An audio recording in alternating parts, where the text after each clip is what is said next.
Salutations les amis, j'espère que ça gaze. Aujourd'hui on se retrouve sur une petite vidéo pour savoir comment se faire son essence de compétition à la maison. Donc on est d'accord qu'on parle bien sûr de l'essence pour les motos de temps. Donc effectivement vous avez deux fonctionnements qui existent. Vous avez le graissage séparé, c'est-à-dire vous avez un réservoir d'essence classique, un réservoir d'huile où on met de l'huile spéciale de temps, c'est injecté dans le carburateur par dépression et le mélange se fait tout seul. Deuxième solution, vous faites votre mélange d'avance et vous mettez votre mélange avec de l'huile et de l'essence directement dans le réservoir. Premièrement, il faut savoir qu'avec le premier système, ça n'est pas très fiable et dans tous les cas, on n'arrive jamais à mettre exactement la quantité qu'il faut. Du coup, on en met toujours trop. Du coup, on a des moteurs qui fument et qui s'encrassent. C'est pas terrible.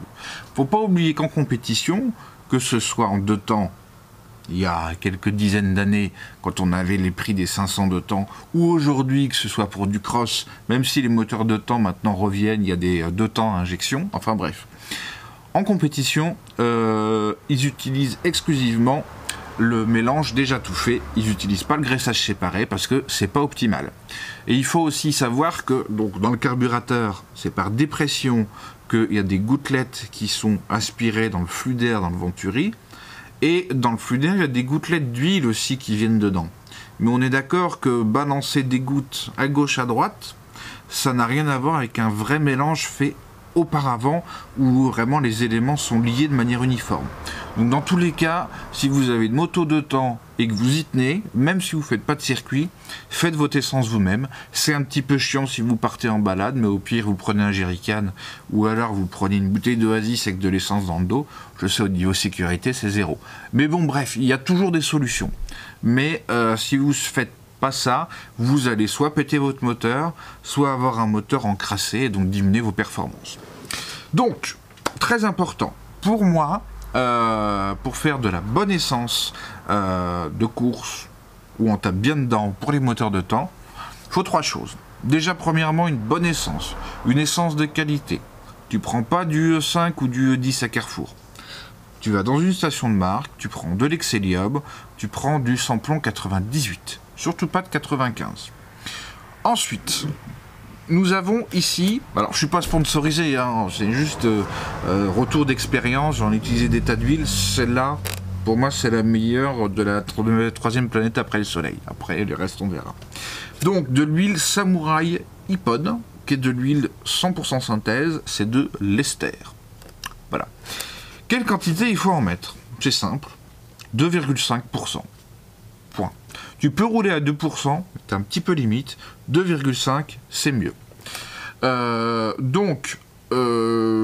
L'intérêt, donc effectivement ça sert à la lubrification de tous les organes internes en mouvement qui sont dans le carter, donc le piston qui bouge, l'axe du piston, la bielle, etc. Tout ça est lubrifié uniquement par ça. Ensuite, on peut améliorer les choses avec de l'hyperlubrifiant. Pareil, un produit que j'utilise depuis quelques années et que je trouve absolument génial, c'est du Mecarun P18. Encore une fois, pas sponsor, mais j'en ai testé plein, celui-là il est bien. C'est un hyperlubrifiant. En gros, lui, il va servir à faire un film entre les pièces en métal en friction qui rend les parties en métal inusables, entre guillemets. Bon, ça s'use quand même, mais voilà. Alors, comment ça fonctionne? Là, vous allez me dire, ouais, j'ai trois éléments, ça commence à être la merde. Pas du tout. Donc déjà, on va raisonner en litres, avec 1 litre, comme ça va être simple.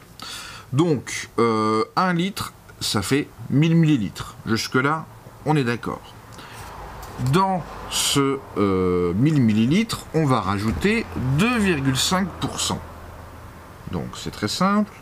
1000 plus 2,5%. Je te vois les calculs, %, ça fait, bah oui, ça fait 25 millilitres. Donc 25 millilitres, c'est pas tout. Dans notre essence, on a dit qu'on faisait deux choses. On met de l'huile de temps et on met de l'hyperlubrifiant. Donc tu prends ton litre d'essence, ce litre d'essence là, tu lui ajoutes 25 millilitres d'huile de temps Samouraï Ippon, ou une autre marque si tu préfères, mais Honnêtement, elle est un peu chère celle-là, mais ça vaut le coup, surtout vu le prix et le temps que ça met à changer un moteur. Et dans ce volume d'huile, donc le volume d'huile de l'Ippon Samurai, tu rajoutes 2% de ce volume en Mécarone. Donc là, on est vraiment sur pas grand-chose. C'est-à-dire que, je reprends ma petite calculatrice, on a les 25 millilitres, 25, je rajoute 2%, ce qui nous fait 1,5 millilitres. Donc toi, c'est vraiment très peu. Donc tu le doses à la seringue, parce que là, tu vois, ça fait 5, 10, 15, 20. Donc, si tu suis tous ces conseils-là, tu auras une essence au top. Et après, vraiment, si tu peux aller un peu plus loin, si tu veux augmenter tes taux de compression, il faut augmenter l'indice d'octane. Tu trouveras sur Amazon des octane boosters qui te permettent de passer à 100 voire 105 d'octane. Et du coup, tu peux augmenter ta compression de manière très simple. Par exemple, tu vois, tu as ton piston, ton cylindre, ta culasse dessus. Et ben, au lieu de mettre le joint papier, tu mets un joint pâte à joint. Du coup, tu le réduis et tu augmentes ta compression. Mais il faut bien augmenter l'indice d'octane avec. Voilà. J'espère que ce petit tuto t'a aidé, t'a semblé clair. Hein. Si tu as des questions comme d'hab, t'hésite pas. Et puis, bah, si jamais la marque, là, vous regardez mes vidéos, envoyez-moi des bidons, pas de problème. Allez, ciao les amis, à la prochaine.